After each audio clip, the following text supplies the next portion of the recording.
We are with James Blackwell, representing the Republican Party, and David Norlin, representing the Democratic Party. Hi, Shawna. And the first thing I would like you guys to do is just give us a little overview of your party affiliation or not party affiliation, and kind of what your thoughts are on your party. Let's start with you, James. I've been affiliated with the Republican Party for about 20 years, I guess. I served in the military, and now I'm a private business owner, small business owner in Salina. So I just feel that the Republican Party represents more of what the small business owner stands for and where we need to go with the country. As far as affiliate, I don't want to pretend to speak for everybody in the Republican Party. I just feel like with my position and my outspokenness of the political issues, I try to stay informed, and I try to engage myself with debate or with conversations with all parties. And I just feel like the Republican Party is more what represents me as a person and my background and where I'm at in business today. Okay, David. The Republican Party puts forth a doctrine of freedom, of absolute freedom. But the problem with the business, the part of that equation is that freedom has resulted in huge conglomerates that mean exactly the opposite of that for folks like James, and people are trying to work their way up in small businesses. Besides that, I find myself increasingly, in light of the kinds of issues raised in the presidential debate, Republican presidential debate, to be just at a loss to know how any of what's said there is relevant to most people. Barack Obama and Bernie Sanders, most recently as the most popular Democratic candidate, has been raising the issue of income inequality. And that inequality is the central issue in our society. Democrats are tackling that. Republicans have no clue about it. Well, apparently have no clue about it. I love how you just jumped into the issues, but my question was, how did I become a Democrat? How did you become a Democrat? And how you know, how is your party affiliation affecting you at this point? I was a Republican for some time because I was a Kansan and because my parents ran a small grocery store in McCracken, Kansas. And so I followed that party affiliation. But then I saw the light, partly because of my academic background and willingness to study the issues. And again, I could see no way in which those Republican stances were addressing the real issues. And that's been the case for nearly the 20 years that James has talked about as well. So I've been a Democrat ever since then, active in the Democratic Party here. And there are ways in which the local party and the state party and even the national party don't address issues. And I think everybody's dissatisfaction is evident. But when it comes to principles, there's no question, hands down, which one is the better party. So, of the two major parties. If a person declares Republican or Democrat and they decide that there are issues that they don't agree with, is it just horrible to vote opposite the party that you think that you're affiliated with? I mean, have you ever, either of you ever done that? Go ahead, Jim. Well, you know, I don't think it's just horrible. I mean, we're always going to have issues of the day, and I kind of, you know, I have mixed feelings on issues such as gay marriage and what most Republicans have. I don't think it's horrible, but I think that when you look at the overall, what represents what you believe in and where you're at, you know, I don't think it's horrible, but I don't think it typically happens. I mean, I just think that people tend to go with the majority who represents them most. Myself, I don't like to designate one issue and say, well, I'm going to vote for this candidate because of this one issue. You got to look at the overall picture, and that's where I'm at. Do you agree with that? I think that most voters with intelligence, and that's not all voters, by the way, but many Republicans, I don't know what percentage, are Republicans because there are more candidates in the primary and they feel like that gives them more choice.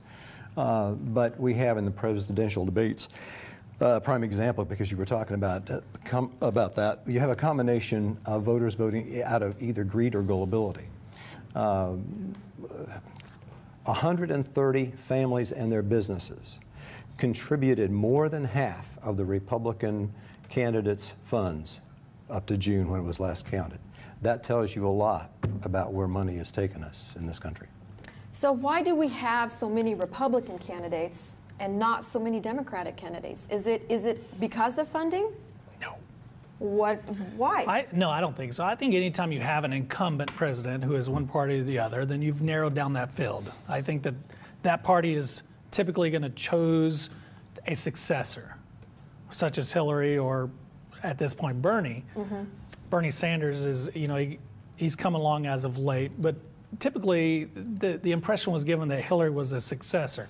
I think it's great that we have a large number of any candidates, whether they're Republican or Democrat, and give us a choice. I mean, it gets so old to have one or two party line people that we have to choose from. I mean, at this point in this election, I think we're down to 15 Republican candidates that you can either support, and as that dwindles down, which it will in the future, but on the Democrat side, we're given a choice of two. We got the socialist Bernie Sanders, or we got the liar Hillary Clinton. I mean, the plain well, actually, there are more than that. There's Martin O'Malley. There are several other Democratic candidates. But those are the two primary. The reason that there are more Republican candidates is that the money people in the United States want a Republican because they know that's what they need to keep control of.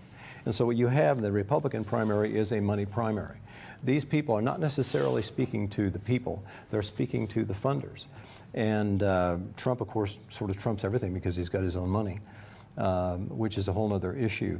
But that's why you have all these candidates running, because they want to attract the funders that are going to underwrite their presidency. Or it could be that we have all these candidates running because we have all these business people or people who work for a living that are tired of the status quo of socialism and giving to people that aren't employed, or giving, having our money redistributed, that we're at that point where we're tired of it.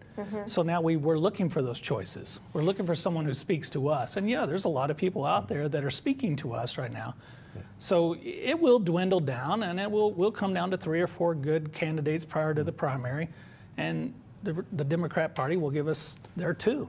I think I agree with James that there's a lot of dissatisfaction out there, and it comes down to some money issues, but it's not just money issues. The whole discussion here, really, that you guys were having was about fear. And what's a good response to that? Well, we almost have to laugh at it. In fact, if you look at the kind of debates that have been, laughter is really about the only answer, isn't it? Because if you didn't laugh at it, you'd be horrified by it. Yeah, and there were times during the Republican debate that I was extremely horrified with a lot of the things I was hearing.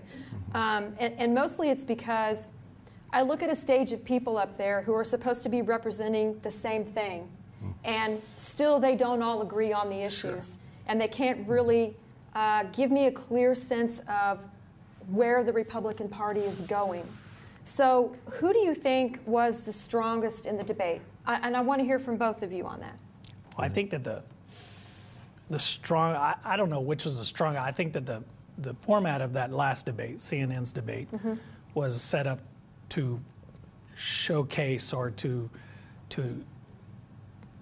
pit Trump or Donald Trump against the other candidates. I mean, it was a gotcha type debate. It was, hey, what did you think about what he said? Right. And I think that wasn't a very effective debate, from my personal opinion.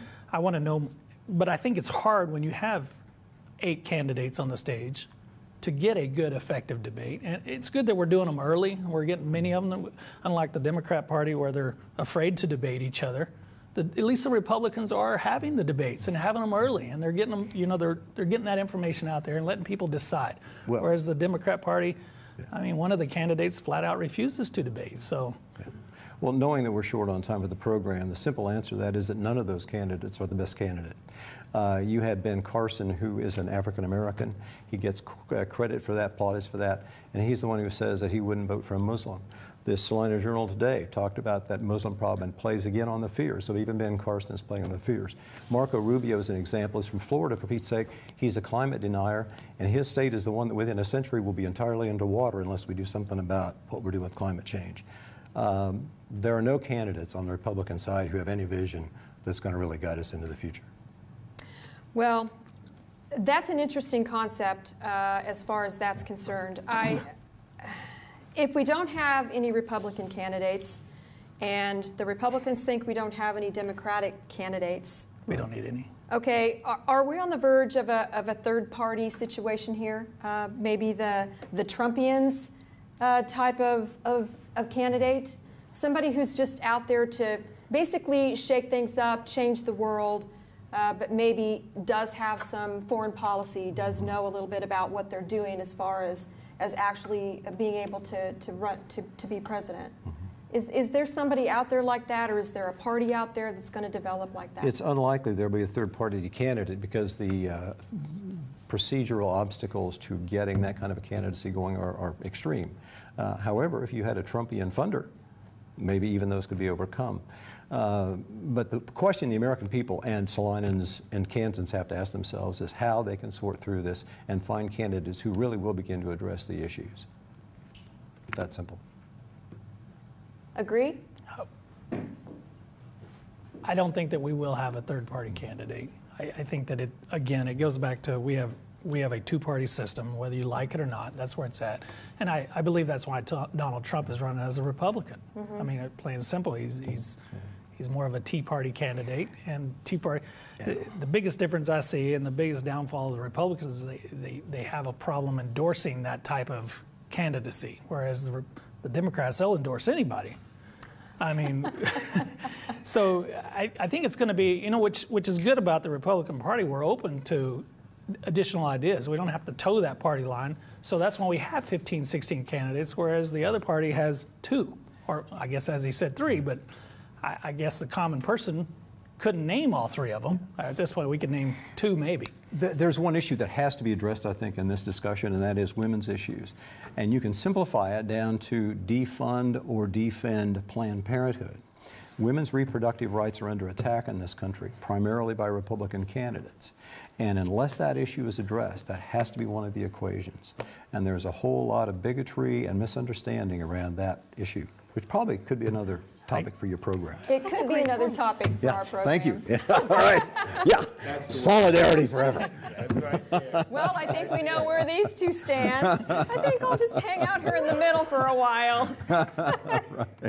I want to thank you guys both for coming on and enlightening us about your party affiliation and giving us some ideas to think about. It's definitely going to be an interesting time, I think, in the election process, and hopefully we will be sharing some more information as our scene shows progress.